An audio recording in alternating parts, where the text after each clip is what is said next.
crowding the plate. Fearsome and fearless, Frank Robinson hammered his way into the Hall of Fame. His legacy, however, was cemented that day in 1975 when he simply stood in the dugout at Old Cleveland Stadium, the first black manager in Major League Baseball.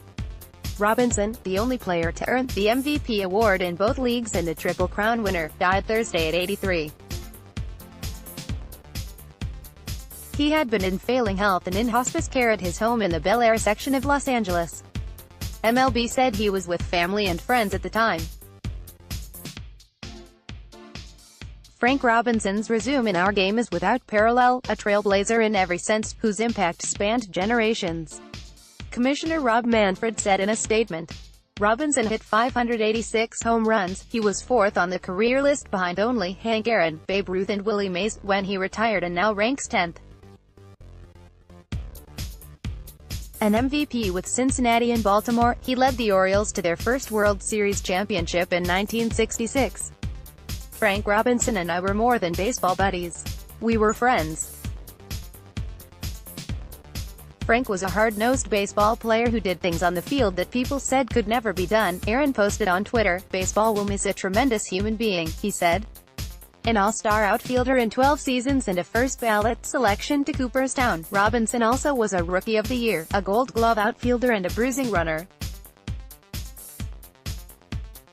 But his place in the sport's history extended far beyond the batter's box and base paths.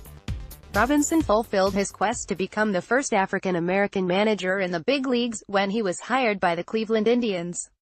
His impact was immediate and memorable. The Indians opened at home that year and Robinson, still active, batted himself second as the designated hitter. In the first inning, he homered off Doc Medic and the crowd went crazy, cheering the whole April afternoon as Cleveland beat the Yankees. The Reds, Orioles and Indians have retired his No. 20 and honored him with statues at their stadiums. Robinson later managed San Francisco, Baltimore and Montreal. He became the first manager of the Washington Nationals after the franchise moved from Montreal for the 2005 season. The Nationals put him in the Ring of Honor. More than half the major league teams have had black managers since his debut with Cleveland. Robinson later spent several years working as an executive for MLB and for a time oversaw the annual civil rights game. He advocated for more minorities throughout baseball and worked with former Commissioner Bud Selig to develop the Selig Rule, directing teams to interview at least one minority candidate before hiring a new manager. For all he did on and off the field, Robinson was presented the Presidential Medal of Freedom by George W. Bush in 2005. Frank Robinson's wife Barbara Ann Cole once said, "He believes in rules and he respects the game. He reveres the game," Bush said in a statement. "When I presented him with the Presidential Medal of Freedom in 2005, I noted that baseball fans across America will tell you the feeling is returned. The game we love, few names will ever command as much respect and esteem as the name of Frank Robinson." Brooks Robinson, a fellow first-ballot Hall of Famer, said he spoke to his Baltimore teammate and longtime friend a few days ago. "He was the best player I ever played with," he said. Hall of Fame manager Joe Torre played against and worked with Frank Robinson for years. "He was a tough nut," Torre recalled at the owners' meetings in Orlando, Florida. "He never lost that feistiness which puts a smile on your face. He was always that guy that commanded a lot of respect and he had a presence about him." Born August 21, 1935, in Beaumont, Texas, Robinson attended McClemens High School in Oakland, California, and was a basketball teammate of future NBA great Bill Russell. But it was on the diamond, rather than court, where fame awaited Robinson. "We all know we lost one of the greats," tweeted Russell, also the first black coach in the NBA, starting out in an era when Mays, Aaron, Mickey Mantle and Ted Williams were the big hitters. Robinson more than held his own over 21 seasons. If anything, many who watched Robinson felt he never got his full due as an all-time great. He finished with 1,812 RBIs and hit .294. He played in the World Series 5 times, and homered in each of them. Robinson was the only player to hit a ball completely out of Old Memorial Stadium in Baltimore and once connected for grand slams in consecutive innings of a game. But he didn't just slug away, as evidenced by a .389 on-base average boosted by 1,420 whacks against 1,532 strikeouts. Extremely alert on the bases, he had 204 steals. Robinson played the game with grace, yet was known as a fierce competitor who combined hard work with natural talent.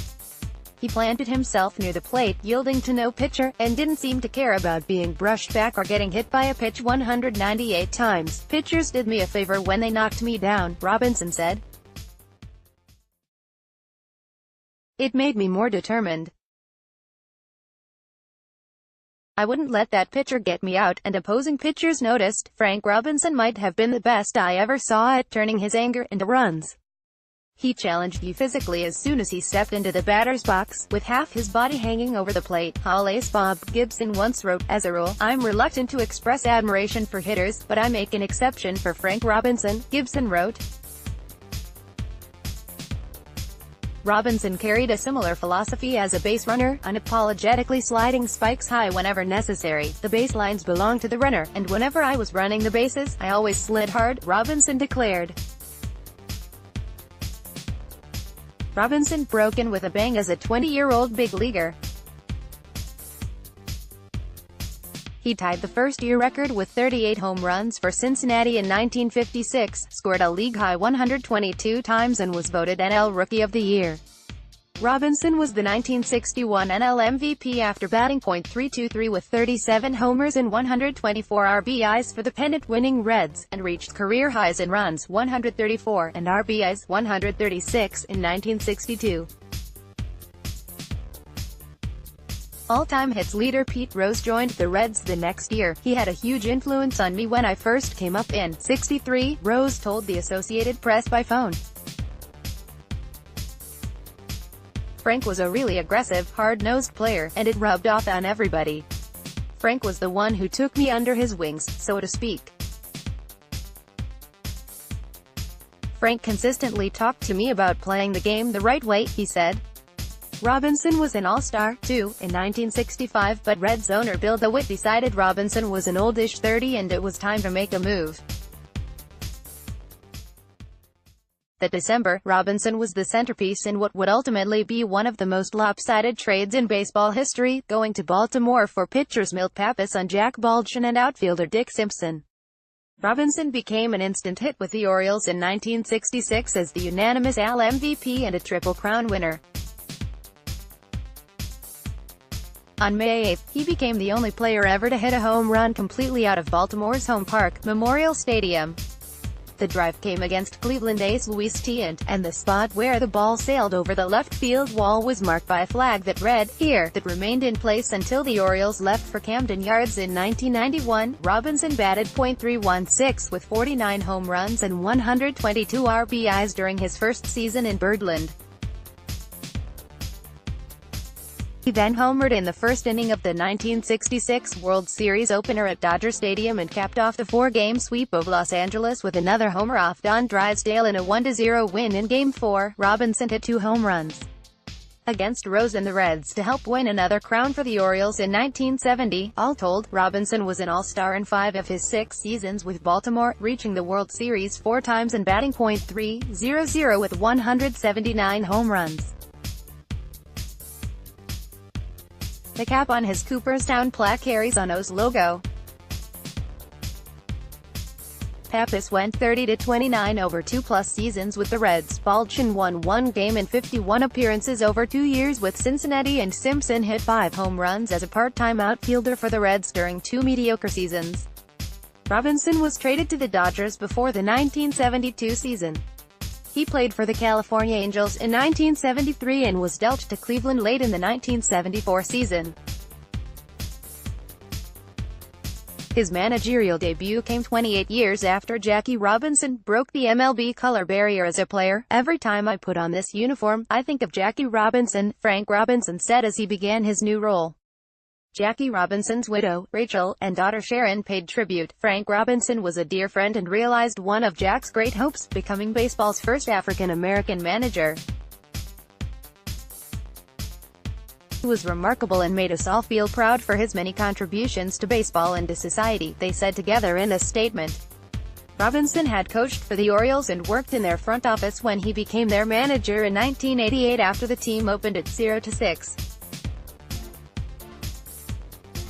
Things didn't get much better right away as Baltimore went on to lose its first 21 games and finished 54-107. The next season, the O's went 87-75 and Robinson was voted AL Manager of the Year. Tough and demanding, he went 1,065 to 1,176 overall as a big league manager. A no-nonsense guy, Robinson also had a sharp wit that served him well in Baltimore where, in addition to being a star right fielder, he was the judge for the team's kangaroo court, assessing playful fines for missing signs, uniform mishaps and other things he deemed as infractions. At the time, the Orioles had a bad boy named Jay Mazzoni, whose hands were amputated when he was 2 after a burning accident. Mazzoni capably did his job for years with metal hooks and became good friends with Robinson. Some players, though, initially weren't sure how to treat the teen. Frank Robinson broke the ice, Mazzoni said.